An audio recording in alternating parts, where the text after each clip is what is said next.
Fyodor डोस्टोवस्की 19वीं शताब्दी के एक बड़े ही ग्रेट गहराई से लिखने वाले नॉवलिस्ट थे, जो कि एग्जिस्टेंशलिज्म के फाउंडिंग फादर्स में से एक हैं।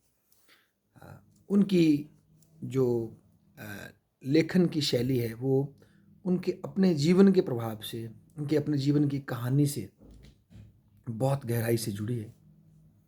अपनी अ, युवा अवस्था में ही उन्होंने कई कुछ देखा।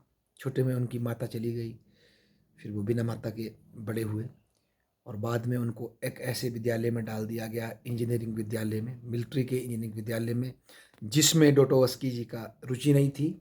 पहले से वो लेखन के इच्छुक थे और शुरू से ही वो अपने अंदर एम्पैथी, दूसरों के प्रति अंडरस्टैंडिंग के बीज उन्होंने बोए थे।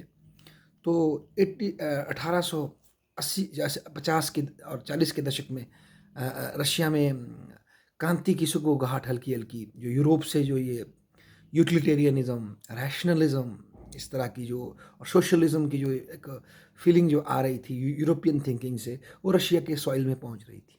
उससे ये यंग आदमी इग्नाइट हो जाता है और एक रेवोल्यूशनरी ग्रुप के साथ भी जुड़ जाता है। और जब ये पकड़े जाते हैं तो इनके बहुत से मेंबर्स का एग्जीक्यूशन होता है, पर डोस्टोयेव्स्की जी को उनकी उम्र के कारण छोड़ करके साइबेरिया भेज दिया जाता है। और साइबेरिया में जो ये अपना सजा का प्रवास काटते हैं, इससे ये बड़े ग्रो करते हैं, क्योंकि वहाँ उनका परिचय ना केवल पॉलिटिकल क्रिमिनल्स बल्कि आम छोटे छोटे क्रिमिनल्स जिन्होंने मर्डर या कुछ इस तरह की हरकतें की है, उनके साथ होता है। और बड़े ही जो लिखते हैं अपनी जीवनी में कि बड़ी ही दयनीय स्थिति में वो रहते हैं। एक छोटे से कमरों में उनको ठूस दिया जाता है। बहुत सर्दियों में बहुत ठंड होती है, गर्मियों में बहुत गर्मी होती है और बड़ा ही स्पार्टन स्तर पे उनको जीना पड़ता है। पर वहाँ से फिर वो बाहर होकर आते हैं और उसके बाद अपना लेखन का कार्य और अच्छी तरह से शुरू करते हैं। और अब तो उनके इसके बाद उनके लेखन में एक नया निखार आ जाता है, क्योंकि वो मानव को बड़ी गहराई से पढ़ लेते हैं। तो बेसिकली वो पाते क्या हैं कि जो ये वेस्टर्न मॉडर्निटी आ रही है हमारे यहाँ, यूटिलिटेरियनिज्म की, जिस काम से ज़्यादा लोगों का भला होता है वो अच्छा है, बेंथम का ये जो थिंकिंग आ रही है, तो अगर समाज में अन्याय है, समाज में कुछ लोगों की वजह से शोषण हो रहा है, तो क्यों ना हम इकट्ठे होकर उन लोगों को मार दें और समाज में बराबरी स्थापित कर दें, न्याय को ख़त्म कर दें। इस तरह का चिंतन।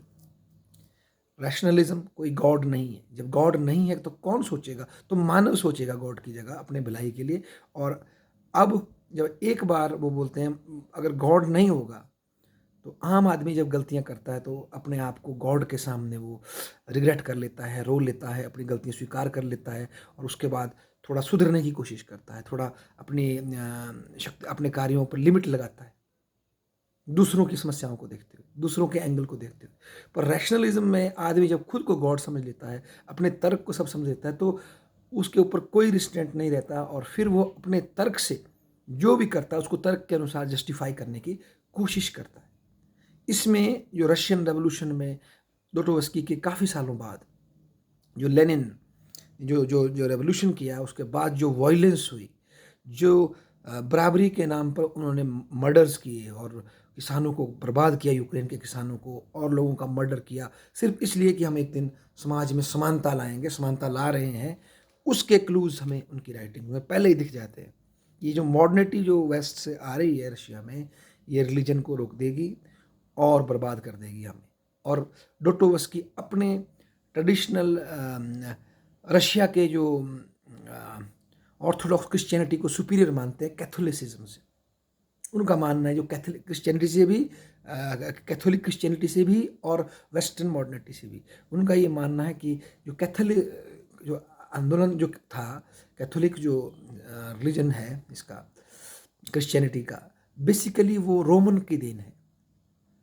क्राइस्ट की फीलिंग को वो नहीं समझ पाए। क्राइस्ट तो हमेशा दयावान थे, सहयोग करने वाले, मानवता के लिए जान देने वाले थे, जबकि जब रोमन्स के हाथ में ये रिलीजन आया तो उन लोगों ने इनक्विजिशन जैसे गंदे गंदे टूल लगा करके लोगों को सताया, ज़बरदस्ती उनसे गॉड को मनवाया, ना कि उनके दिलों को बदलने की कोशिश की। तो ऐसा डोस्टोयेव्स्की, फ्योडोर डोस्टोयेव्स्की बोलते हैं।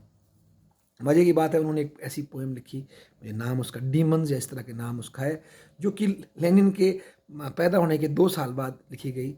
और लेनिन पैदा हुए और वही लेनिन, उस डीमन में उन्होंने एक युवा का चित्रण किया है कि कैसे उसके अंदर जब क्रांतिकारी आइडियाज़ आ जाते हैं, तो फिर वो उन क्रांतिकारी आइडियाज़ को लेकर के समाज में कुछ क्रांति करना चाहता है। और ऐसे में ना वो अपने ऊपर ना किसी रिलीजन का कोई रिस्ट्रेंट, ना कोई समाज की परंपराओं का रिस्ट्रेंट, कुछ नहीं महसूस करता, बस समाज में कुछ क्रांति करके दिखाना चाहता है। और इसमें उसके अंदर कोई रिग्रेट भी नहीं है कि वो कुछ करना चाहता है। अ, वो अपने एक्शंस के कॉन्सिक्वेंसेस के बारे में भी नहीं सोचता। तो उस डोस्टोयेव्स्की अपनी राइटिंग्स में आने वाले रशिया को बड़ी पहले समझ चुके थे कि वहाँ कम्युनिस्ट टोटलिटेरियन रेवोल्यूशन होने वाला है और बहुत ज़्यादा ब्लडशेड होगा, क्योंकि जो मानव को इस ब्लडशेड से रोकने वाली जो मेन जो सेफ्टी वॉल्व है रिलीजन, जो उसको सोलेस देती है उसके गलत कामों के ऊपर, उसके वायलेंस के ऊपर, वो ही ख़त्म होने वाली है। तो वो अपने कई वर्क्स जैसे इडियट और ब्रदर काजामोव और डीमंस और इस तरह के कई अपने वर्क्स में वो आदमी मानव के जीवन के कई एंगल्स को दिखाता है। और जॉर्डन पीटरसन तो ये बोलते हैं कि मेन चीज़ डोस्टोयेव्स्की की है कि एक जब वो कहानी नरेट कर रहा होता है तो उसमें हर पात्र एक नए लेवल पर नरेट कर रहा होता है, गहराई होती है हर एक पात्र की। और सबसे बड़ी बात है कि जो उनका पर्सनल एंगल होता है उसको प्रेजेंट करने के लिए डोस्टोयेव्स्की कभी सबसे स्ट्रॉन्ग कैरेक्टर का चुनाव नहीं करता, बल्कि जो डोस्टोयेव्स्की का पॉइंट होता है उसकी नॉवेल्स में, उनका जो एंगल है, उसका अपोजिट जो पात्र है वो सबसे ज़्यादा स्ट्रॉन्ग, सबसे ज़्यादा कैपेबल, सबसे ज़्यादा अट्रैक्टिव होता है। जबकि डोस्टोयेव्स्की का जो पात्र जिससे वो सिंपैथी रखता है वो बड़ा वीक होता है, उसके सामने कमज़ोर होता है। पर इस आर्गूमेंट के बाद भी वो ये मैसेज कन्वे करना चाहते हैं कि ठीक है, अगर दुनिया में इडियट समझती भी है, कोई बात नहीं, अगर आप सेटिस्फाइड है कि नहीं, मैंने जो किया, मैं अगर मैं एक गुड मैन हूँ, अगर मैं अच्छा होकर सेकंड फिनिश करता हूँ, कोई बात नहीं, उसके लिए मुझे दुष्ट होने की ज़रूरत नहीं है, मुझे अपने सेकंड होने पर भी सोलेस होना चाहिए, शांति होनी चाहिए। ऐसा डोस्टोयेव्स्की कहते हैं, वो एक्सेप्टेंस की बात करते हैं।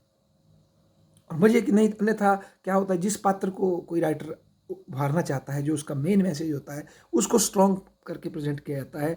डोस्टोयेव्स्की अपने जो उसका जिसके साथ उसकी मेन सिंपैथी होती है उसको वीक प्रेजेंट करता है, और जो उसका मेन अपोनेंट होता है उसको बहुत स्ट्रॉन्ग प्रेजेंट करता है, फिर उनका डायलॉग करता है।